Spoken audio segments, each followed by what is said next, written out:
Chapter 3 of Book 1.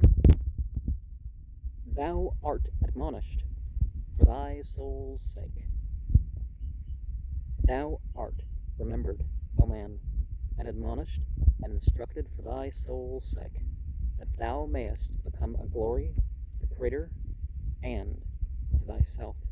Hear then thy responsibility and the extent thereof, and consider the magnitude of thine own grade on earth and in spirit life, which is in proportion to the power and the distance of thy reach, which I have also graded unto all men on earth and in spirit life.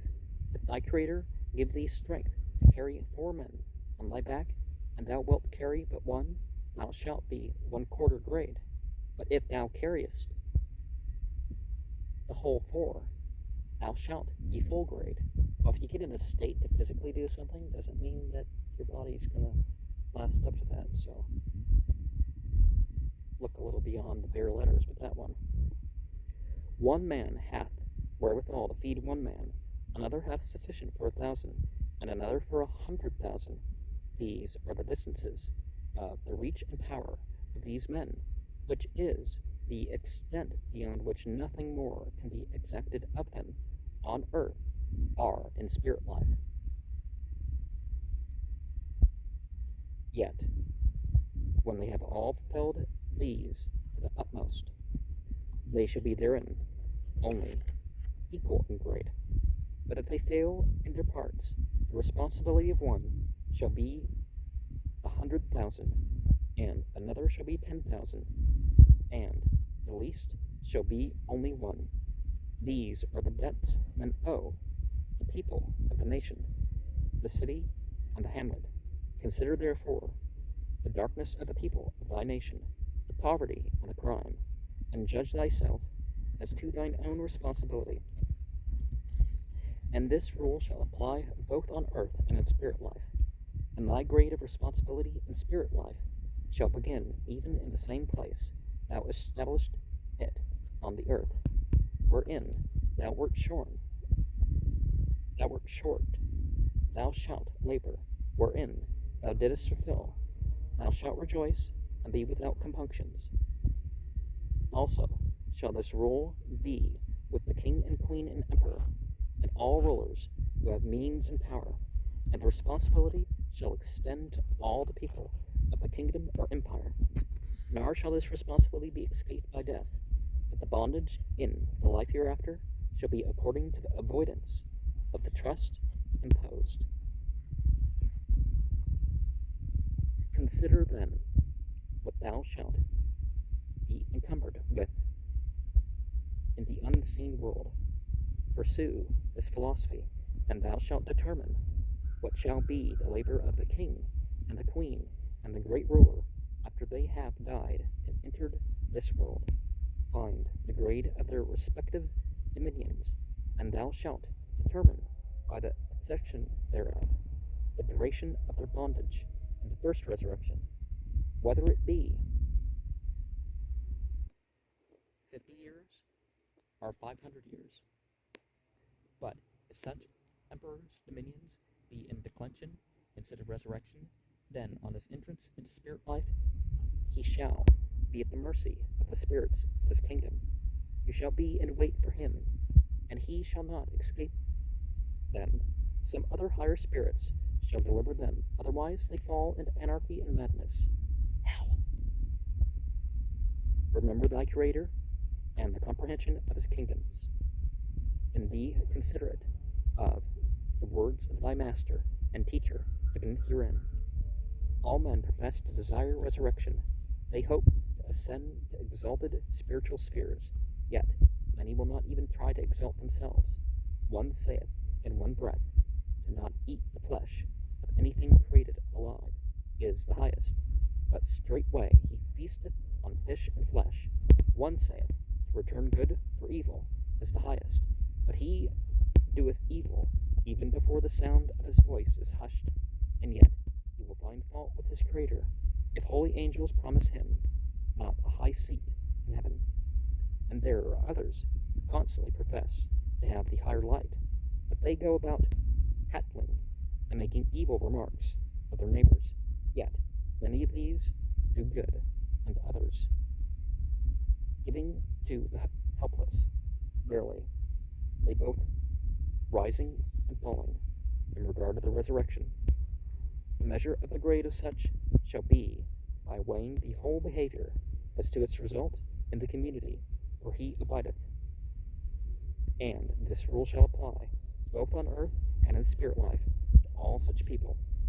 There are men who do great good unto others, and are talented withal, but who are great liars, and much prone to exaggeration, so that their good works are outbalanced by the shame of their tongues. The grade of resurrection shall not be modified or benefited but little by their good works, and they shall be weighed as to such evil habit, whether it be increasing or decreasing, and the grade of such man shall be accordingly, and shall come under the rank of spiritual disease, because it will be entailed upon them into the spirit world, and shut them out from the grade which they manifested. When thou searchest for the grade of a city, therefore all such persons shall stand as grade 1. There shall be some who say, I care not for the spiritual man, nor the spirit worlds. One world at a time is sufficient for me, and they may be good as to the way of the city, contributing alms to the helpless and visiting the sick.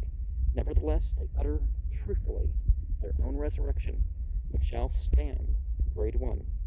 There is no crime in them, but an unfortunate imbecility of spirit.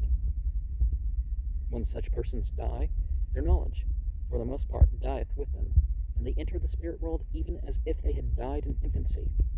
They shall stand grade 1, because owing to their weakness of spirit, they must need be habited on the earth for many years. There be others who are forever talking of spirit life, and consulting the spirits of the dead, who are nevertheless low as to good works, and low in holiness of heart. These shall be graded the same as liars and hypocrites.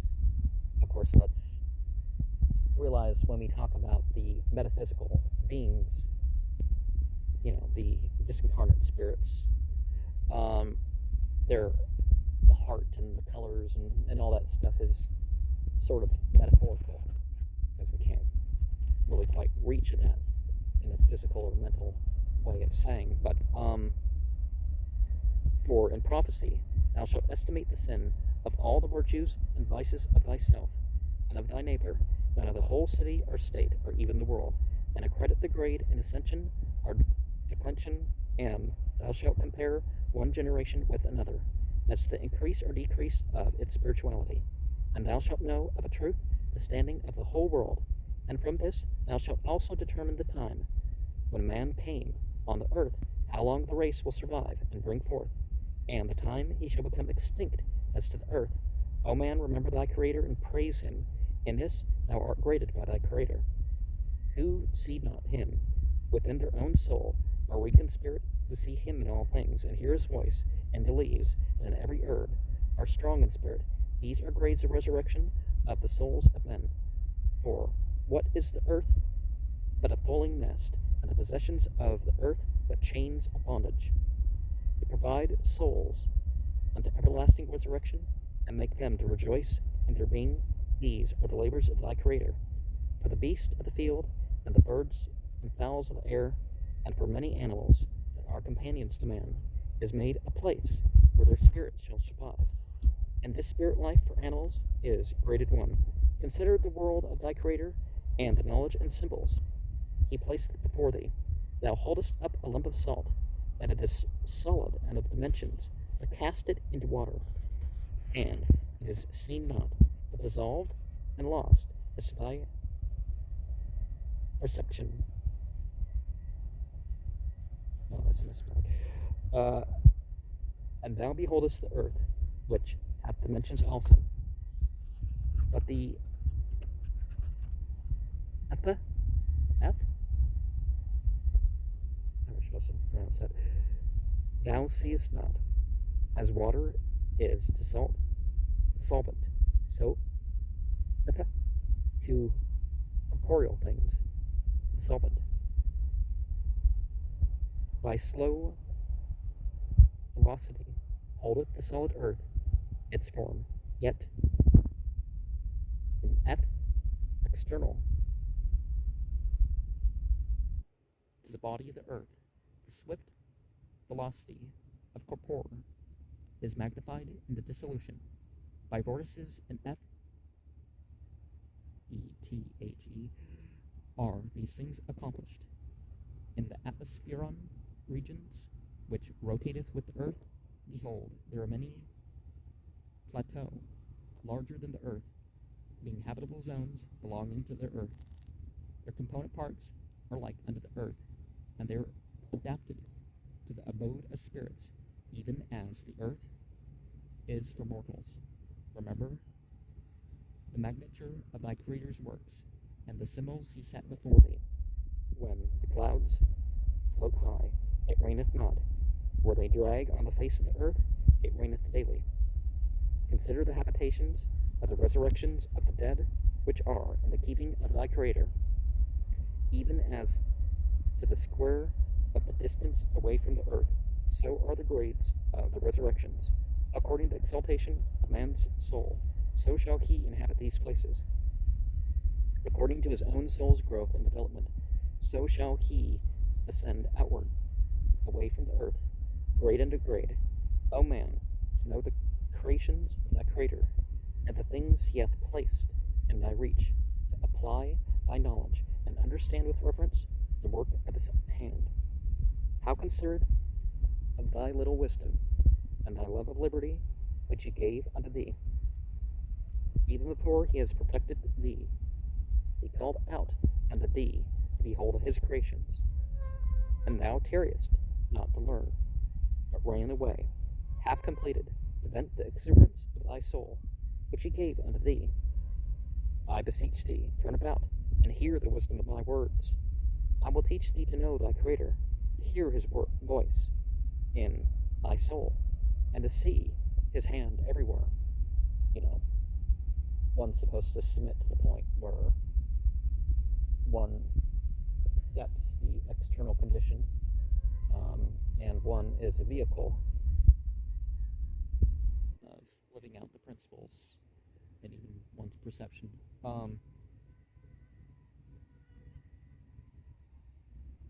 And thou shalt rejoice in thy life, and teach thy brethren to rejoice also.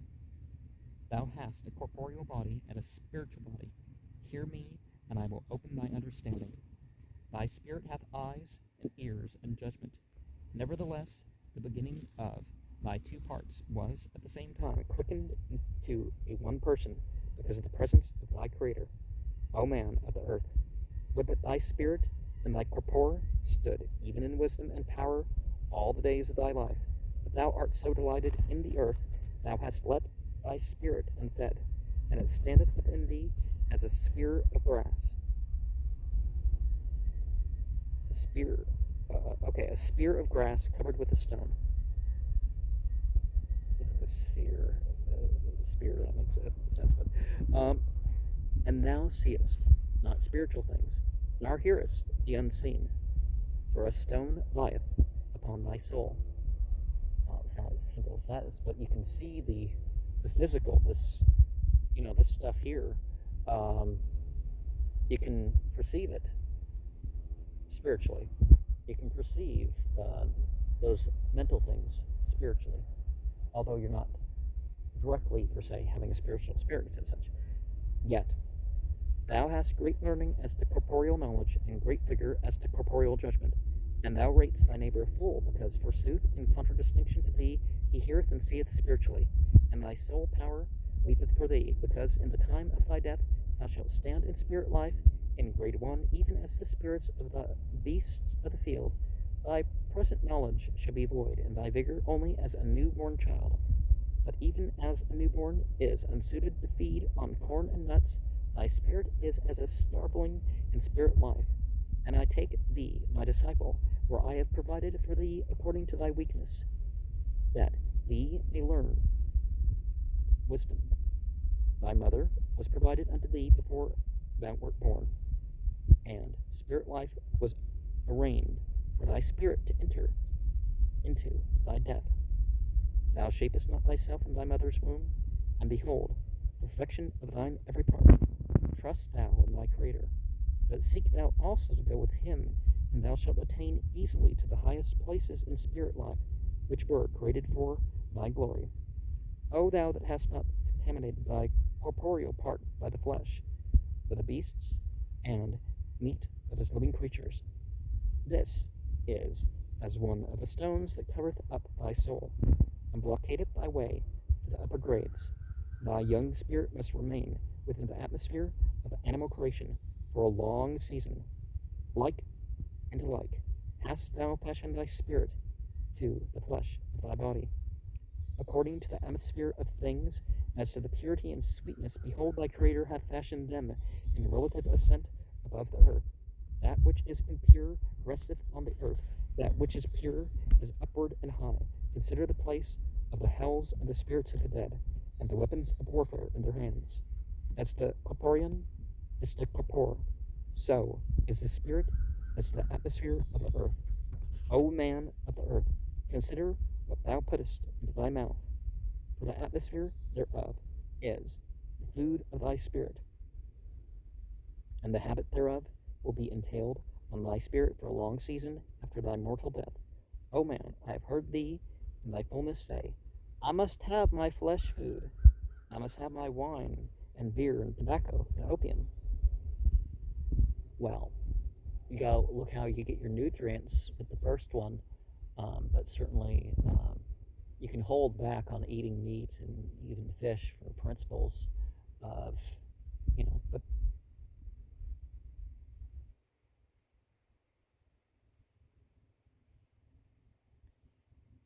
and one's gotta look out for some of that stuff, right? That, oh, the elite can have their meat, but not us. No, no. The Brahmins and the Kshatriyas and stuff, they can have their meat, but we're not allowed meat because we're Shudras. We're not worthy. Or it's just like a sin for them. Just like in Europe, it was a sin for the common people to just randomly walk through the woods and collect firewood. It's like, well, if they were collecting firewood, I mean, it's, maybe there was a law about cutting down the trees without permission or something, but, I say unto thee, if thou hast not strength in this day, neither shalt thou have strength tomorrow. What strength shalt thou gain by the loss of thy corporeal body? Consider the corporeal body as a ship in which thy spirit is sailing across a wide sea of water. Better that thy spirit learn to acquire strength whilst it hath a corporeal body to ride in. After death it floateth in the direction thou hast shaped it. Neither hast thou power to go against the current, the crystallization of what you really believed and what you really, the true nature of what you did. Remember, O man, these are my lessons which I give unto thee, to learn, to master the elements of thy surrounding. Stretch forth thy hand unto wisdom, and swear thou wilt conquer every passion that is unclean, and every habit not conducive to the purity of the growth of thy spirit. This will be the beginning of thy resurrection. And thou shalt be thine own judge and master. Neither shalt thou call out, God, God, exalt my soul, or, O Lord, save me and raise me up, until thou hast first begun to do something for thyself. O thou that knew, O that thou knew where the virtue of prayer beginneth, and that he that practiseth the all highest he knoweth, hath the ear and the hand of wisdom. Certain men were down in a deep well, and they laid down and shut their eyes and prayed to be taken up, yet they would not even raise their eyes to look upward. And others at the top of the well let down the ropes, as they called down to them beneath to look up and catch the ropes, but they would not. And in the course of time,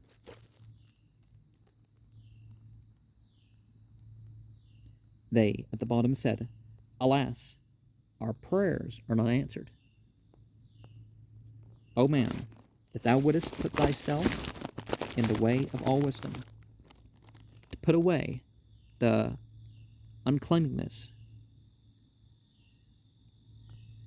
of the body first, and the uncleanliness of the spirit afterwards. Now, speaking of that, of course, you get the fitness you can. You wash up as is reasonable. You don't have to scour yourself every time you do a ritual or something, but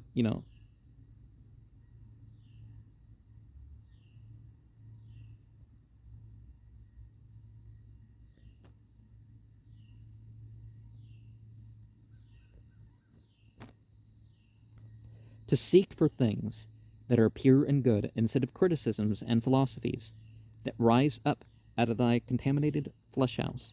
Whoso desireth resurrection, let him begin to resurrect himself.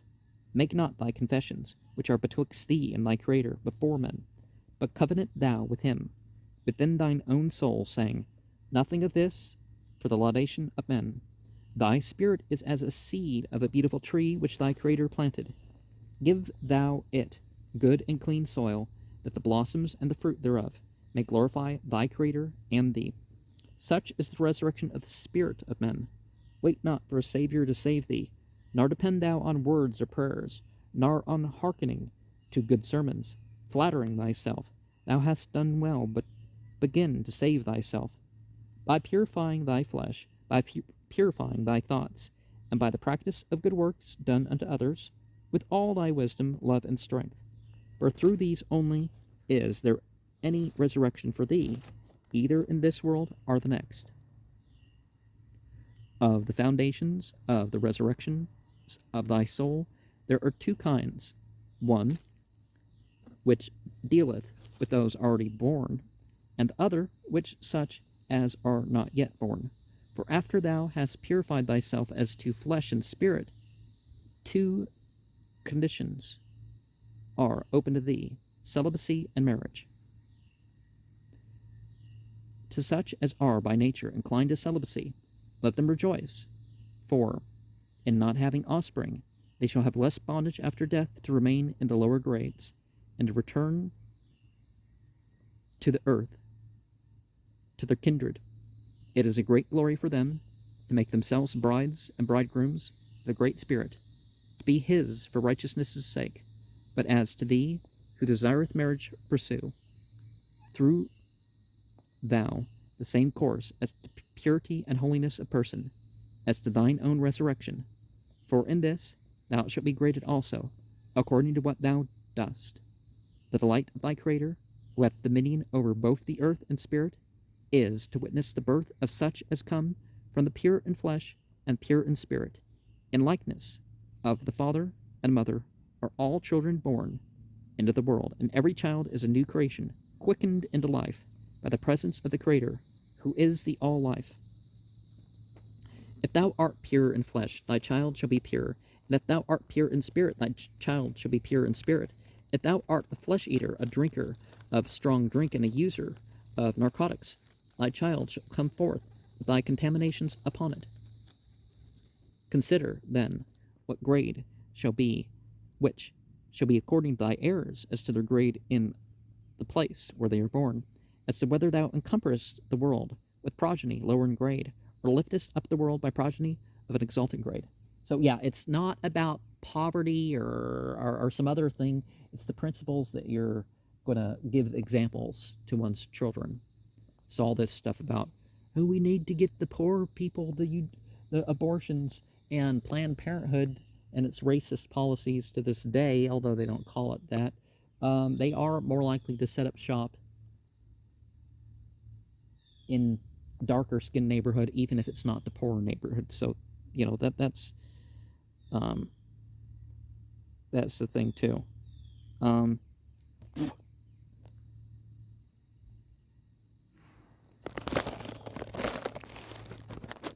But also, let's think of all the sudden infant death syndromes, because even the mother using nicotine and breastfeeding, But all the addicted kids born of other things, you gotta just watch out for all that, right?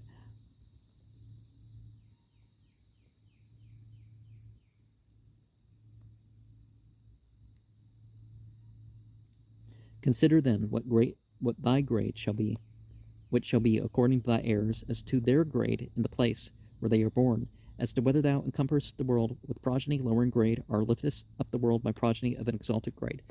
Now, you can do this. I've already said this, but let me comment again. You can do this by the right influence, by doing the best you can for the kid in the mother and father stage, as it's called. Be wise as to the selection of thy partner, as to purity and righteousness. You know, this is the sort of thing that's really what the Georgia Guidestones thing is about. But be not deceived by such as eat not flesh merely, for the purification of the corporeal body is but half the matter. Now, you can look at issues of pollution nowadays. They put drugs and feed the animals chemicals and stuff like this, so you can, but you can get beyond that and not be a vegetarian. So, yeah. Look for one who is pure in spirit. Whoso is pure in flesh and in spirit shall bring forth heirs unto resurrection, which shall be little or no bondage to the spirit after death. To whoso marrieth for the earth only shall bring forth heirs of bondage, and profligacy and debauchery, and sin shall come upon the heirs of that marriage. The spirits of such fathers and mothers shall fall into the grades and the spirit life, and long will be their bondage and hada. Flesh eaters seek their partners according to the impulse of the flesh, as to the temptation thereof, are according to riches, are caste, all of which are earthly considerations, and for themselves only, and in no regards as to what their heirs will be. And their offspring come forth in darkness. They are void of aspiration, and dumb as to the voice of wisdom. They go about saying, I see no all person. I hear not the unseen. Nay, I believe not that any man hath seen or heard of spirit life. Herein it was revealed to thee of old, some are born of the beast, and some are born of the spirit, which I declare unto thee, O man, is an interpretation of all the poverty and crime and war and licentiousness there is in the world. This is the foundation head, which divine wisdom would bring to the understanding of all people. But there are many, even hundreds of millions, that cannot be made to appreciate this. Nevertheless, the kingdom of peace and righteousness shall not cover the earth over until this is understood by all men and women. Whoso understandeth this, let him wed accordingly, and let such people be as societies to themselves. In this day no mark of circumcision is required, but men and women shall converse on the ways of the Creator understandingly. And when thou hast children born unto thee, thou shalt more consider the place of thy habitation as to temptation than thy dominion over them, to dwell in a city which is full of iniquity. Thou shalt be a tyrant over thy heirs, restraining them from liberty in order to keep them from vice. And in this thou wilt be a sinner also. But dwell thou in a place of purity, and give unto them liberty and nobleness. They shall not be thy slaves. In this matter thou takest upon thyself a new grade.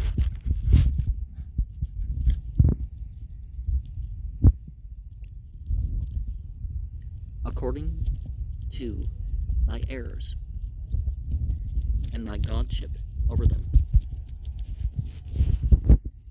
Yeah, I wouldn't phrase it that way, but be cautious in thy proceedings. He who created thee alive gave thee no sinful desires, because thou art not yet a completed man. These things are, thou shalt find joy in thy talents, and profit in the wisdom of thy soul. God. Finding God's presence, right? To perfect thyself is as a great glory. To raise up sons and daughters who are also perfect is a tenfold greater glory. For it is the fullness of the life of thy Creator gave into thy keeping, which is of the glory of spirit and earth life, of the abundance of thy Creator's creations. Be thou appalled, O man. Consider the inhabitants of the whole earth, and the millions brought into life. Compute thou the number for 1,000 years, and for 10,000 years. And yet, the earth is not full. And the zones of spirit life are yet even as if scarcely habited. Thousands of plateaux there are, with no spirits to dwell thereon. But to induce the spirits of the dead to arise up from the earth, this is the work and glory of thy Creator.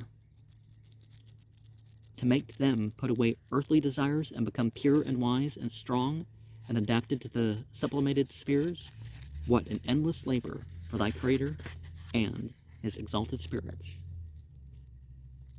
I still have a choice, right? As thou, O man of the earth, holdest to the desire for earthly things, thou entailest thyself in spirit life, and canst thou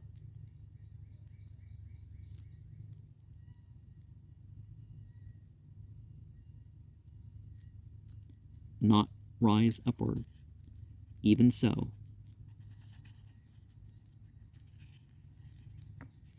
is it, with a great harvest, the thousands of millions of spirits born of the earth. If thou stand a pyramid before thee, wide at the base, equal to the height, such is the manner of the proportions of the spirits of the dead on their entrance into the spirit world. Consider then, O man, how sparse are the settlements in the upper kingdoms of the earth's heavens compared to the numbers in the lowest grade, and remember thou the percentage of inspiration that cometh to thee from this grade, which is doubly degraded in the cities and great capitals. Know thou, O man, that all cities built by men soon or late fall into destruction.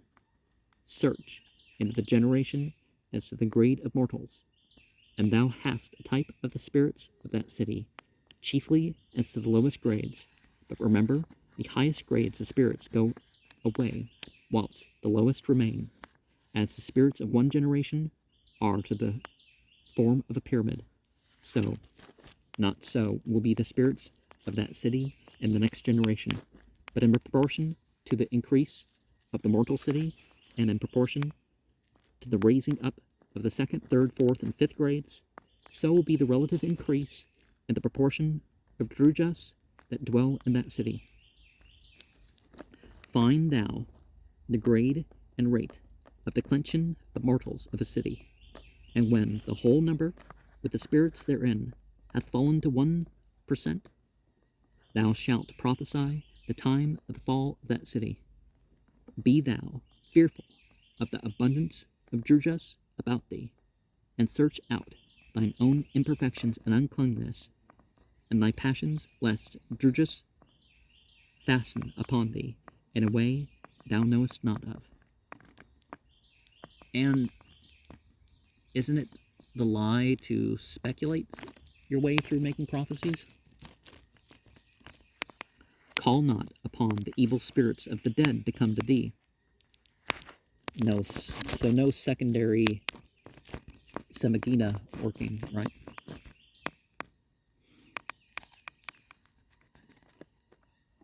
Goetia number 4, right?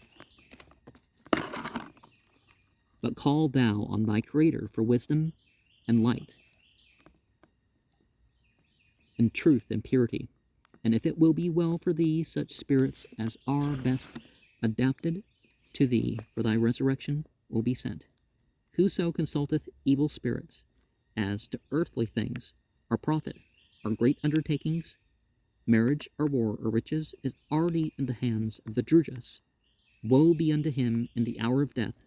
When thou sittest in communion with the good spirits, do so reverently to thy Creator, and the members of thy circle shall pray unto him, or sing songs of praise and glory unto him and his works. Nor shalt thou habit thyself to sit with such as do not this reverence to thy Creator. And when the good spirits appear and converse with thee, remember thou that even the least of them hath passed the bars of death.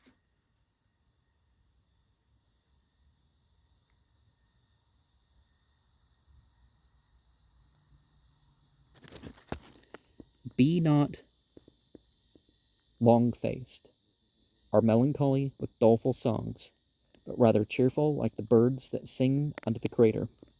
And let thy speech be respectful and relating to spiritual things. Learn thou from them of the places they inhabit in spirit life, and the manner of their occupations. And if thou inquire of them as to earthly things, let it be as to how thou mayest help the poor and distressed. For if the spirit that talketh with thee be a Druge only, now, saying something's purely evil is touch of a stretch, right? Thy discourse shall in this way awake him to see his own shortness. And if they be high-raised spirits, they shall understand the working of thy soul, and they will provide unto thee for thy everlasting exaltation. Be upright before thy Creator, who knows thy weakness. Emulate them in all thy doings, for this is the way of resurrection, worlds without end. O man, weigh the words of thy brother, of years' experience, wherein thy soul perceiveth a ray of light, followeth it in truth, and not in words merely. It hath been said of old, thou canst not serve both, thy Creator and thyself. And many go about preaching this, but they themselves labor for self every day. To serve thy Creator is to work for others, especially the sick and helpless, and not for thyself. Thy prayers and confessions are but the waste of thy breath. There be such as preach for money, and withal are graduated from the colleges and called learned priests. But they have not yet learned not to serve mammon, save in words. I say unto thee, that a poor man who cannot read a line, that goeth into the house of the afflicted, giving what little he hath, and with a willing heart, cleaneth the floor and garments of the bedridden, is more learned than are these graduated preachers. The word labor or work is easily understood.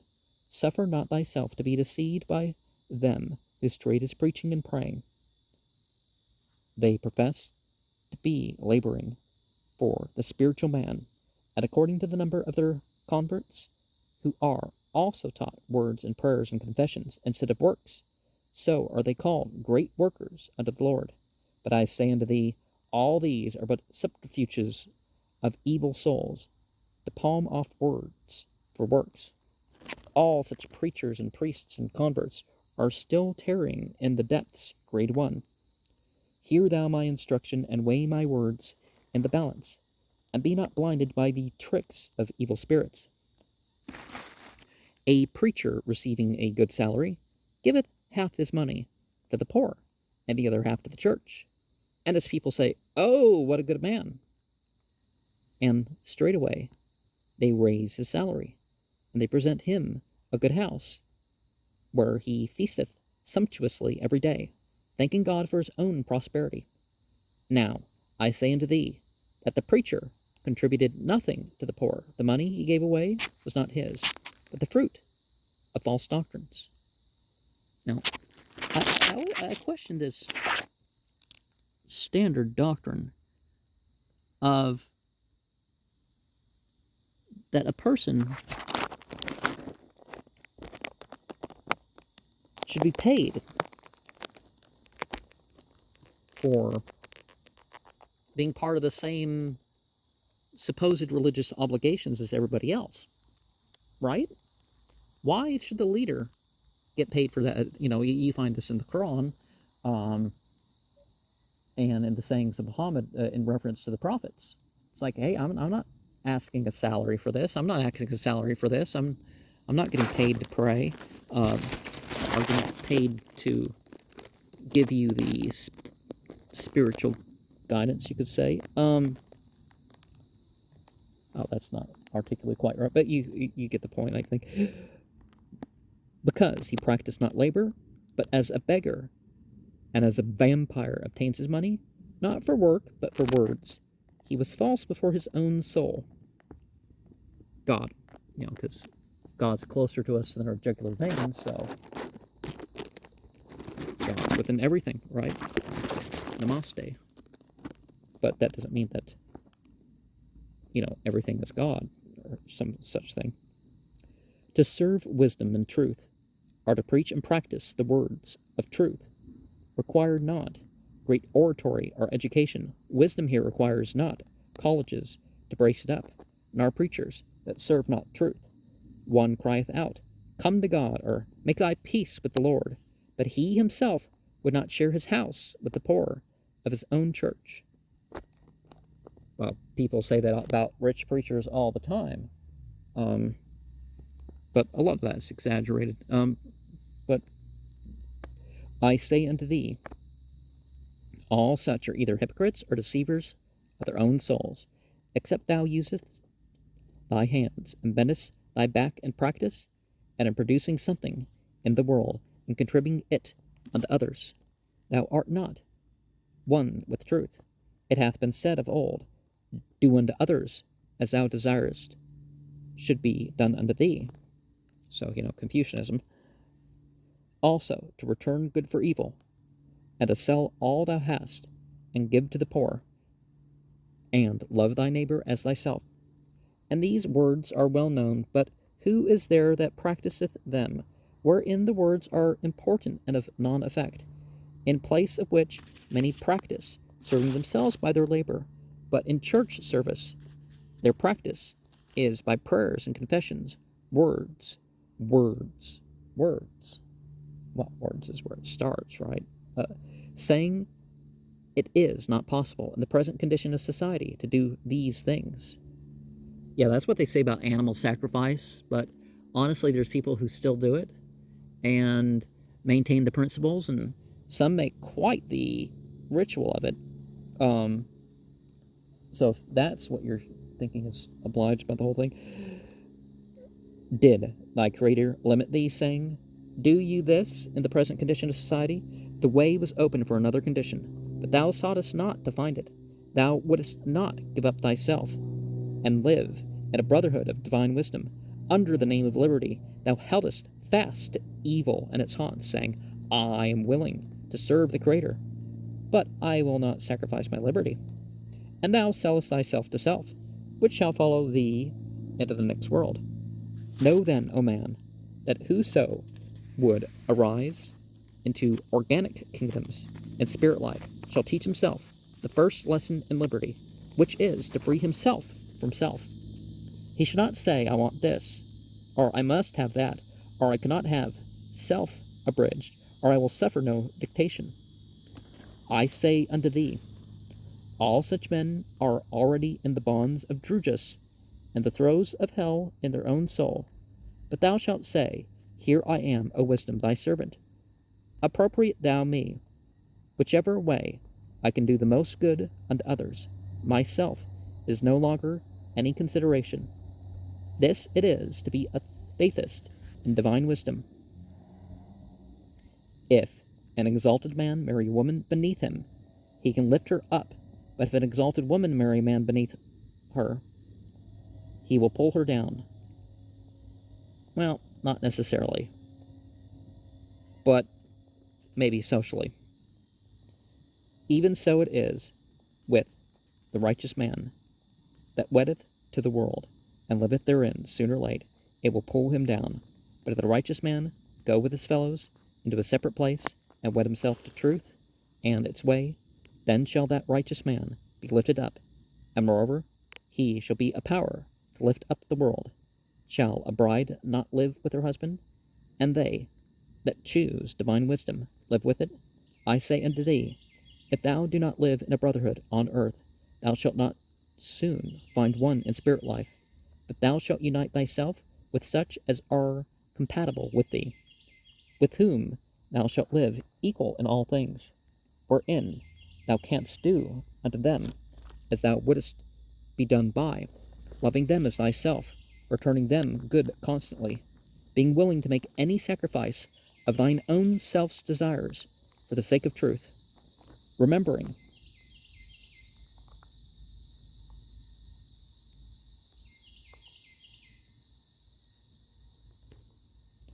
thou wert born in darkness, the world. It is for the resurrection of others, as well as thyself, that thou shouldst seek divine wisdom. For herein lies the key of all resurrections, which is to labor for others, to induce them to assimilate in truth and with one another. The words of wisdom are not for the glory of any man under the sun, or for any spirit, but for truth. Thou hast had revelation sufficient since thousands of years, and sacred books with most holy doctrines, and yet many that know these well come into spirit life as low as Drujas, and as wandering spirits. Thou shalt judge thyself. Thy spirit is as a manuscript in thine own handwriting. Thou art daily writing thy grade and the place of thy abode in spirit life. Remember my words, O disciple, and be reasonable in thy understanding. Whithersoever thou buildest a city and increase in inhabitants, it equally increaseth in pauperism and crime. Neither hast thou any doctrine under the sun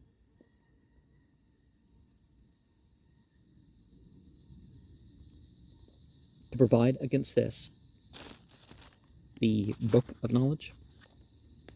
But I have now opened the book of knowledge before thee, and certain mysteries I have made plain. Thou mayest travel 1,000 other roads, but none other shall be blessed with the light of my divine wisdom. As thou sayest at the door of the college, young man, neither prayers nor confessions shall graduate thee in my house, to be a companion of such as have passed on before thee. So say I at the gate of divine wisdom unto thee, my disciple, only by knowledge and righteous works done unto one another shall ye be able to endure the light of truth and wisdom. Now it shall come to pass, early in the Cosmon era, that many of my disciples shall be gifted to heal by laying on of hands, and they shall say, Behold, the lost gift is returned. Have I not done a good thing in the world? But I say unto thee, O disciple, that these also mistake the power of knowledge and divine wisdom. The healing of the sick may be compared unto giving alms to the poor, and saying, Have I not done a good work? I say unto thee, these things were of the past cycles. Thee shall now consider what shall be done to prevent sickness. This is better than to heal. Thee shall now consider what shall be done to prevent poverty. This is better than giving to the poor. I have not come to heal and treat the diseased in flesh or spirit, nor to reestablish any of the ancient doctrines or revelations. I am not a patcher up of old garments. I am not an apologizer for ancient revelations, nor have I anything in common with what is past. Neither their doctrines nor sacred books, nor their gods, nor lords, nor saviors, or anything before me. So, it's just what they call them, right? And, we find this speak of the Bible, so if it was that they were saying that he shall be called God among us, it doesn't ever say that he shall be God among them. I am not come to captivate the ignorant and unlearned, nor am I come to call sinners to repentance, nor to convert the profane man, nor to convert the harlot.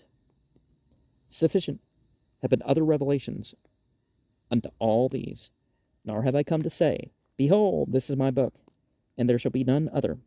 But behold, I come to found certain sacred mysteries for the true disciple. I come to the wise and learned. That which I am uttering in these words in this place, I am also uttering in the souls of thousands, and I will bring them together. I do not command, saying, Thou shalt believe, because I, thy brother, hath said it, or revealed it in this book. O ye priests and ministers, hear the words of truth. O ye priests and preachers, and rabbis, and all ye that set yourselves before men, professing to hold the key to salvation and the places of resurrections in the unseen life, hearken to the words of your elder brother. Behold, I will set you in judgment over yourselves, and the powers of God within you shall cry out for truth and justice. Make manifest whereof ye believe, and prove that ye have a good and sufficient doctrine for the salvation of souls. Persuade not yourselves, O man of darkness, that ye are not graded by the spirits above, or say to yourselves, Wisdom seeth not, nor heareth, nor say, When we are dead, our souls shall turn suddenly good, and ascend to the right hand of God, nor flatter yourselves, saying, We did the best we could under the circumstances. Verily I say unto you, ye have not fulfilled the first law, which is to make clean your corporeal bodies. Because ye have stuffed yourselves with carnal foods, the high-grade spirits cannot approach you, neither can your understanding approach the place of my brothers, unless you take heed the teachings contained herein. I say unto the minister, Ye shall be found in the first resurrection, and Hadab. To all these who ye have professed to lead, neither shall ye rise in spirit life until the lowest of your congregations of spirits have put away uncleanliness and selfishness, which is the first labor. Well, only the influence is something one's credited towards, right? And after this, they shall learn to practice fellowship and union for the resurrection of others. So not that union, not the sectarian stuff. And the Christian community, the satanic community, a lot of this division when they should be working together for their faith type. I'll keep your divisions in terms of the different types, but, working against each other is not usually necessary. And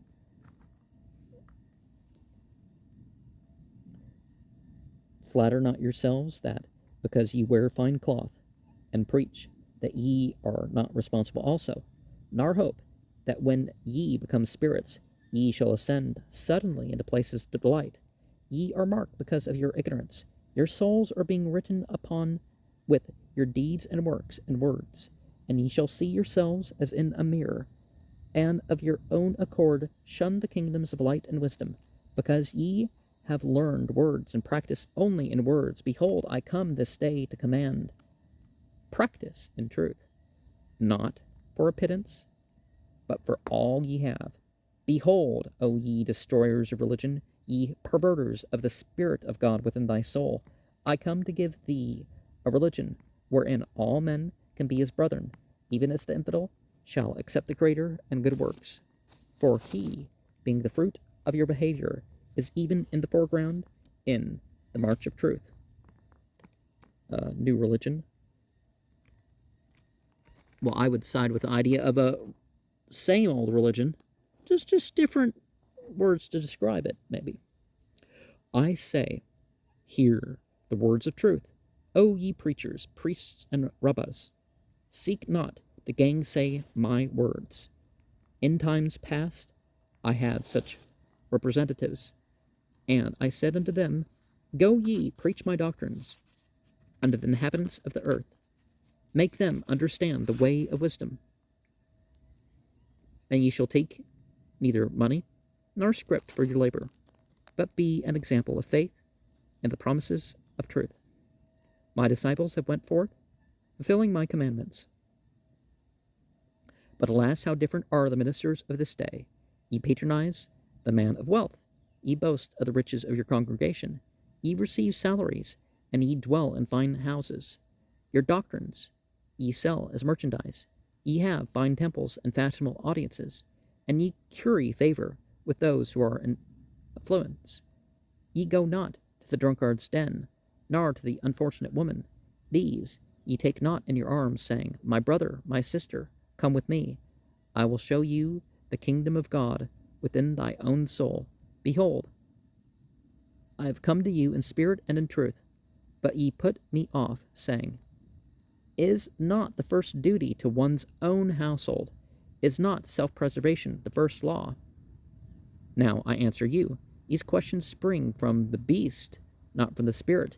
Neither availeth it you one jot or tittle, to rise at break of day and recite prayers all day, nor to say, God help the poor, or blessed art thou, my God. When ye cannot purchase one another by flattery, how hope ye for the favor of the Almighty by praise and prayers and flattery? Behold, the selfishness of man hath made the world a place of wretchedness. The people are in misery and want. Go then quickly to them, and provide a remedy. This is the new religion I give unto you, demanding sacrifice of you and your congregations, of all ye have, that is not in use in actual need. And ye shall judge the limit thereof, remembering that whosoever is bound on earth is bound in spirit life. I have drawn aside the veil of death. Your sons and daughters, your fathers and mothers, the dead and the living, stand face to face, and the spirits of the so-called dead are testimony unto you, that your doctrines, as ye practice them, are a blasphemy against the wisdom within the soul of man. Ye persuade yourselves and your congregations that after death the soul shall go far away, into an exalted heaven. But behold, they that are dead with you, they are with you. They testify unto you by the thousands, and by tens of thousands, that ye led them astray with false doctrines. Your, influences definitely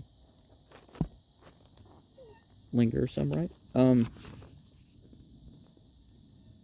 The evidence of the work of evil is at your door. Ye stand accused before truth, that ye practice not what ye preach, that ye fare sumptuously, and connive at sin, that ye preach what ye cannot prove.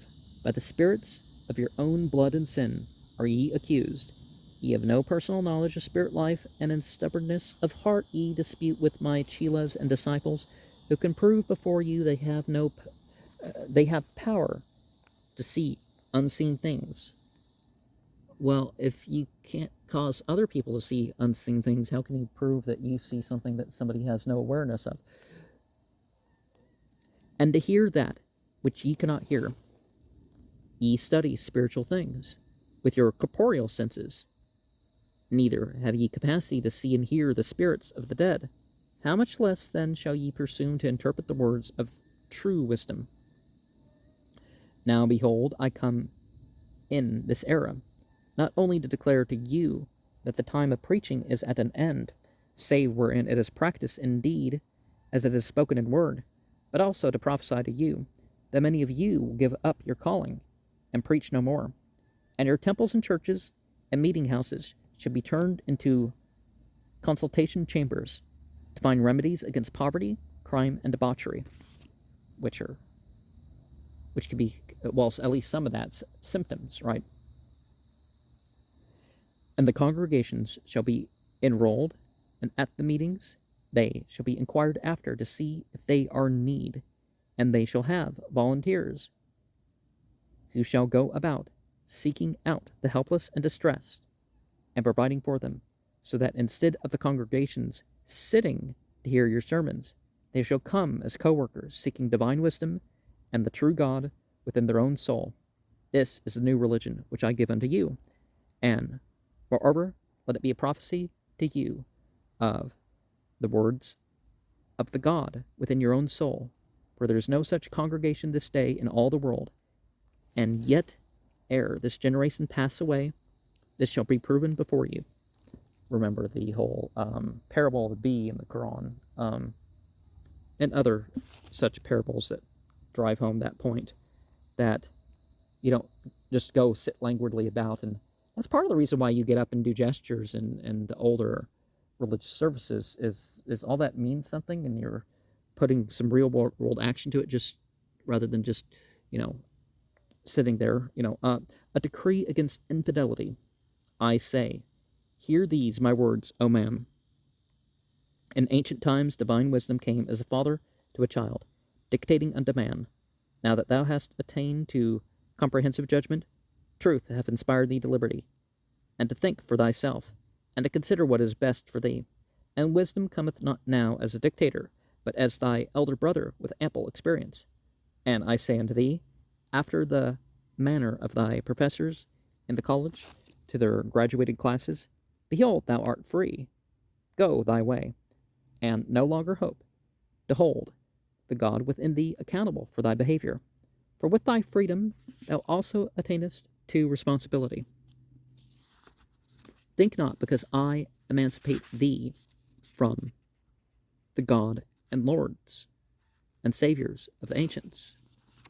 Well, shouldn't it be returning to such of the ancients, but the real one, rather than just, because it's not, a modern God versus an ancient God. What difference does that make, right? And from the Bibles and sacred books of the ancients, and from the ancient commandments and injunctions, that as a consequence thou art not bound in fidelity to the God within thine own soul. More art thou bound now than before, for thou shalt not henceforth throw the responsibility of thy conduct on to this man, nor that man, nor this God, nor Lord, nor Savior, nor holy book, nor Bible, nor priest, nor church decree. Yeah, you have to, whether things are perfect or not, it's certainly you're responsible what you believe, what you do, and how. So that thy fidelity to thy Creator and to thy fellow man in righteousness, love, and good works shall be the most sacred study of thy life. And thy example from day to day shall be a perpetual register of thy accountability. Verily shalt thou be a living sermon before man, and before the living God within thee. And wherein thy behavior distracteth from the grades of thy fellow men, thou shalt be bound in the behavior of those that copy after thee, and for the shortness thou bringest them into, thou shalt suffer for them in time to come.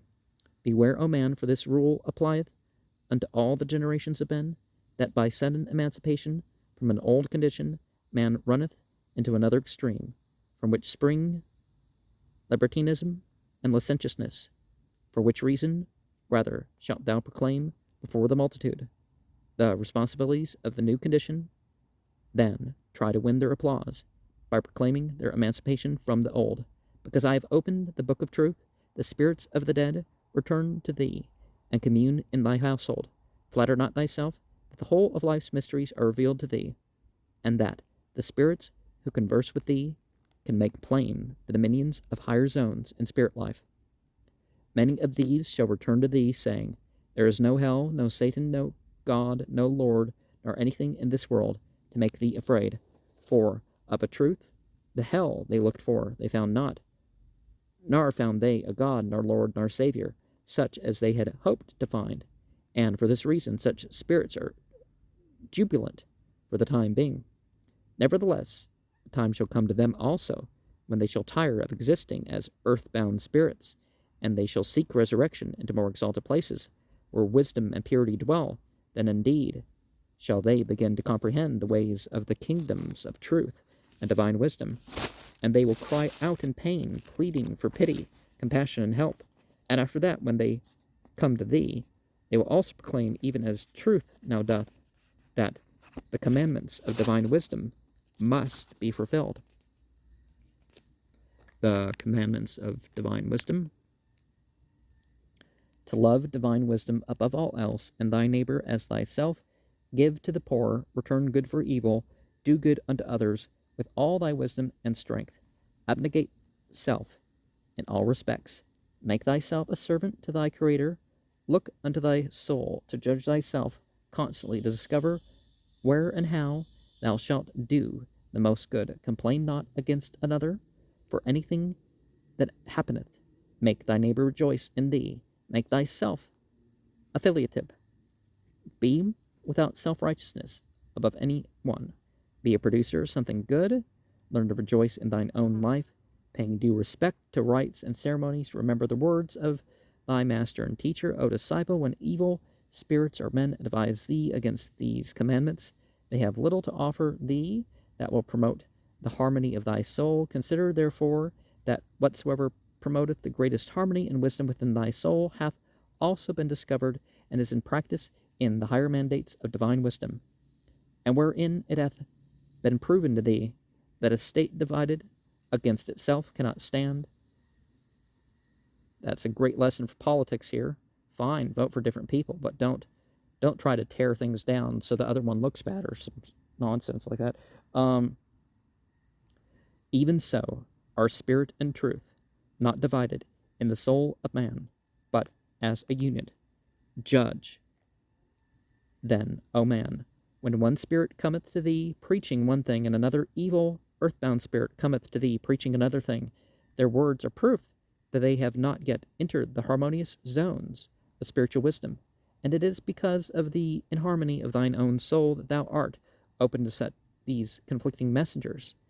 This is the infidelity against truth, and such conflicting spirits deny the person and the unity of the Almighty God within thy own soul. Let not thy emancipation from the bondage of the doctrines of the Church lead thee into infidelity against divine wisdom and spiritual truths. Judgment against the ascetic.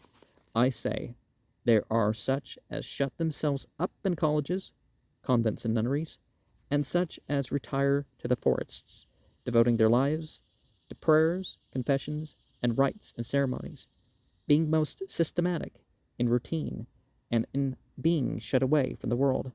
And they allot certain ones as leaders and overseers, making themselves inquisitors over one another, in hope of purifying their thoughts and aspirations, constantly trapping one another for shortness, and then submitting to petty punishment and infliction, hoping thereby to check evil thoughts, words, and actions.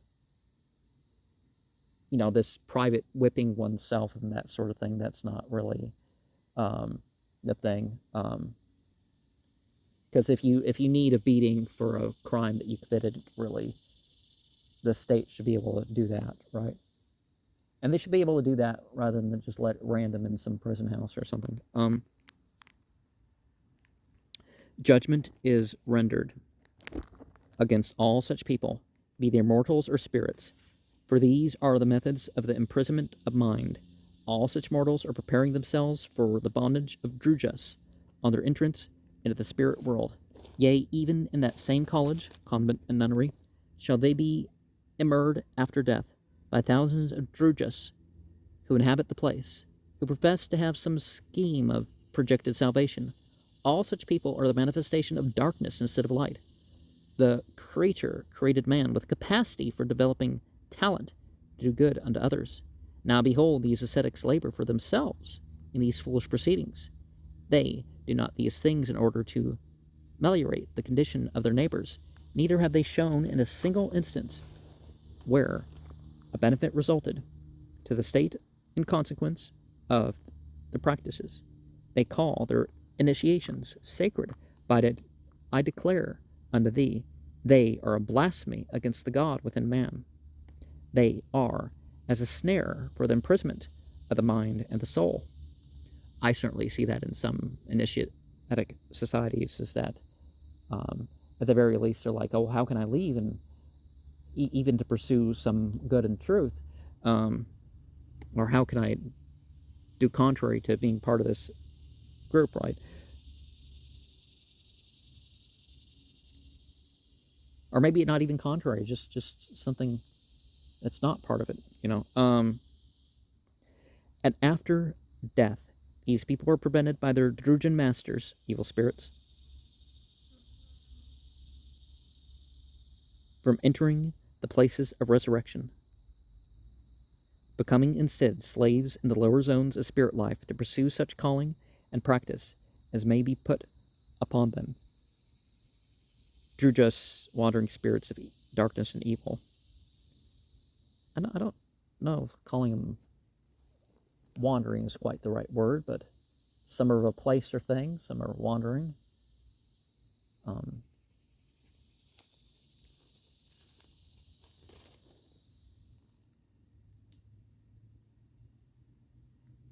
For the same rule holdeth on earth and in spirit life, as regardeth the bondage of the mind. If by imposing rites and ceremonies, and by the stratagems and cunning of mortal priests and ministers, they can be captured on earth, even so can they be retained in bondage in spirit life. And it happened with them that even as they honestly believe they are right on earth, so will they persist they are right in spirit life, submitting to cruelty and to torture in order to prove their fidelity. Be considerate, O man, of the words of wisdom. Thy Creator, who created thee, gave to thee one star of light and faith, whereby thou mayest determine truth and wisdom. Whatever doctrine showeth self as the chief consideration, even if it be for obtaining wisdom, or supposed purity for self's sake, it is not of the God within thyself. The aborigine that roveth foolishly in the forest standeth higher, therefore, before truth and wisdom than doth the nun or the ascetic. For though the former liveth for self only, yet is he not bound in spirit. All things thou shalt weigh the object and end aimed at, and the final result, and wherein self standeth as a part or whole consideration. Know thou such matter is not of good, but of evil. It is not sufficient for the apologist of evil to say, "Oh, we dwell in the colleges, nunneries, and convents, in order to pray for the world.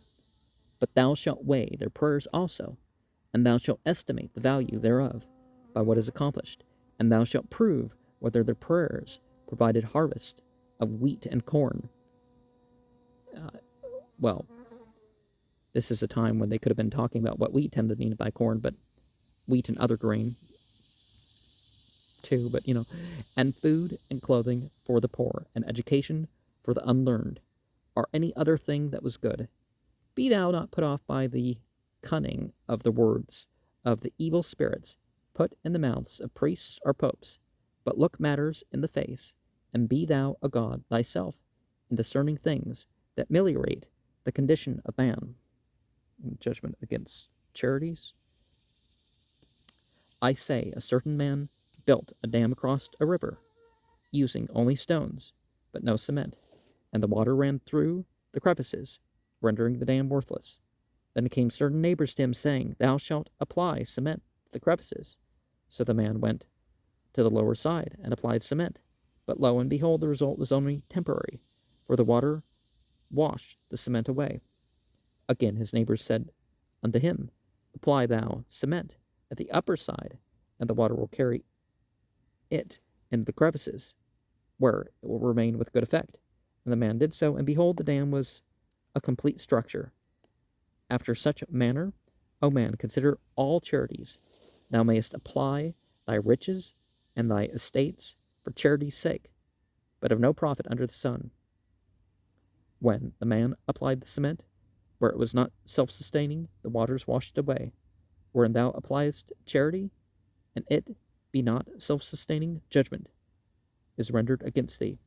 And when the man applied the cement toward the foundation, it became self-sustaining. Wherein thou appliest charity, and it be self-sustaining, judgment is rendered in thy favor. When thou meetest thy neighbor on the road, and he hath fallen down and broken his legs, and cannot stand, consider how foolish it would be to lift him up, and then let him fall again. Flatter not thyself that such would be charity.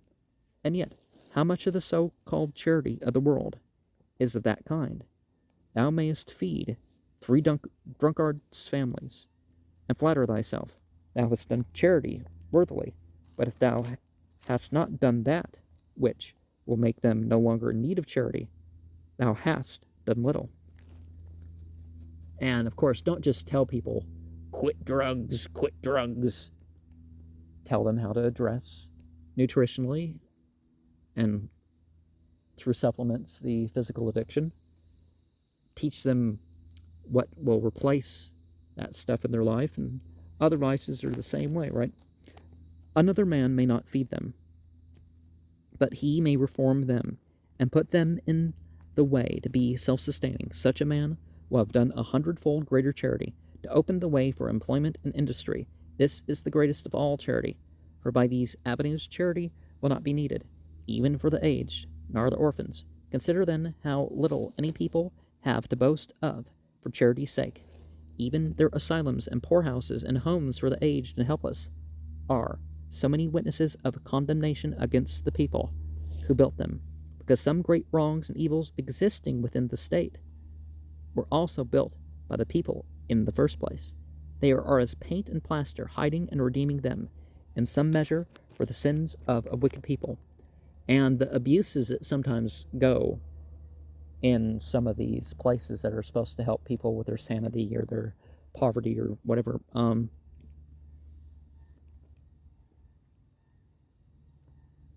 they are as paint and plaster, hiding and redeeming them in some measure for the sins of a wicked people. And when such a city saith, Behold us, what a charitable people we are, well, that's when pride sneaks in and makes it worse as before, right? I say unto thee, that that city understandeth not the divine wisdom. Yet thou shalt avoid going to the other extremes, doing nothing, which is worst of all, but thou shalt go to the root of the matter. Thy charity shall be directed to prevent the causes of such ill fortunes. How to do charity. I say, O man, consider the folly of individual effort. One will say, I help my family and my neighbors. Let others do so, and all will be well. This is his philosophy and doctrine. Now I say unto thee, this is just what hath been tried for thousands of years, and it hath resulted in impotency all the while. It hath been said, Sell all thou hast, and give to the poor. But I say unto thee, thou shalt not do this. Though that opened the way to salvation in the ancient days, it is not sufficient in this day. Neither shalt thou hope that, by giving to the poor, thou shalt escape condemnation. But thou shalt go to the foundation of things, and go systematically. Thy efforts shall not be single-handed, but thou shalt unite with others, and together ye shall provide a remedy against poverty, remembering it is wiser to accomplish with the young than with the aged. For the mature will be dead in a few years, and in that day those that are children will be mature. Better is it that ye provide a way unto 10 fatherless children than for 40 people that are grown. But even in this ye may err toward the children, for to provide them an asylum in infancy, saying, Behold, what a good work we have done, showeth that ye measure as ye should measure. For it is not sufficient that ye feed and clothe little ones, but ye shall teach them a trade and occupations, and give them learning, and that, when they are grown, they can sustain themselves. But even yet, your work is not the highest, but ye shall so provide them that they will not only be self-supporting, but that they shall be willing and capable of rescuing others as they were rescued. After this, ye shall see to it that all things are so provided, that after your death, your institution be not liable to fall into disuse or perversion. This is founding wisdom on earth, and whoso laboreth thus shall be ministered unto by my good spirits for the glory of truth. Therefore let your charity be not for a year, nor for 100 years, but be ye the cornerstones, founding places on earth, where shall rest perpetually a system that will provide a new race, where poverty and crime and helplessness cannot enter. Yet ye thus become, even in mortality, members of a second resurrection in the spirit life. Judgment against the governments of man. I say, when a man hath young children, he maketh just laws in order to teach them discretion, justice, harmony, and consideration. But when his children attain to be men and women, man no longer holdeth a law over them, for they are become his equals as brothers and sisters. Even so, in the ancient times, wisdom provided thee, man, with the governments and laws for different nations and peoples. Nevertheless, I say unto thee, O man, let thy government be as a father over the people, and not as a separate matter against them. But thou hast disobeyed the commandments of wisdom. Thy government is as one thing, and thy people as another thing. That which should be one entity thou hast made into two. Thy government hath become a separate self from the people, and the people are as servants supporting the lawmakers, who trade in projects and schemes for their own profit and glory. Since the earliest days, all the governments of man have drifted into this. When a government no longer filleth the grade according to the advancement of the people, behold, wisdom withdraweth its divine protection from that government, and straightway the people run into anarchy. Let not the blame of anarchy and revolution and assassinations on the people. Wisdom's judgment is against the government in all cases. These conditions of vengeance are but the fruit resulting for the government's divergence from the will of divine wisdom and truth, and the march of its light and judgment. As for the example, the offspring of inharmonious parents are parents wrapped up in selfishness, are lower in grade than their predecessors. Even so do the subjects of a cruel government decline in grade in proportion to the prevention of liberty and the neglect of general instruction. Judgment is rendered against the government, wherein it provideth not liberty to the people, and neglecteth providing means for the development of the talents created with all. In these respects, O man, governments are measured and graded by truth and justice, and whenever a government setteth up itself to enforce and strengthen itself by violence against justice unto the multitude, behold, wisdom turneth away from that government, and the good spirits set their face against it, and thereupon Drujas come upon that people, and the people fall upon their government and destroy it. If a government be a president or king only, and he hath no holy council, then the responsibility for the shortness lieth partly with the president or king and partly with the council. So, kind of aware at times your role over people, because, you know,